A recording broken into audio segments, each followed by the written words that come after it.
وقتی اسم بند بهمن میاد همه فکر میکنن یه آبی جمع شده اینجا که برای گردشگری و گشت و گذار خوبه. فقط خیلی‌ها نمیدونن اینجا قدیمی ترین سد در حال استفاده ایرانه. سدی که تو دوره هخامنشیان ساخته شده و به این دلیل بهش میگن بند بهمن چون اعتقاد داشتن بهمن پسر اسفندیار شاهنامه این سد رو ساخته. بند بهمن یه سازه فنی بی‌نظیره. برای این ساخته شده که آب قره‌آغاج رو بیاره بالا و منحرف کنه توی کانال‌ها و برسونه به دشت کوار. کانال‌هایی که بعد از 25 قرن آب 20 روستا رو تامین میکنه. ولی اون چیزی که باعث شده بعد از 2500 سال اینجا محکم و استوار وایسه علم شگفت‌انگیز ایرانیانه.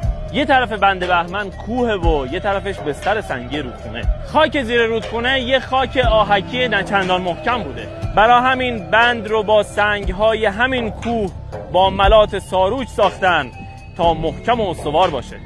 یه دلیل عمر طولانی سد حوضچه آرامشیه که اینجا ساختن تا پایه‌های سد با جریان آب شسته نشه. همه علم روز مهندسی دنیا 25 قرن پیش تو ساختن این سد به کار رفته.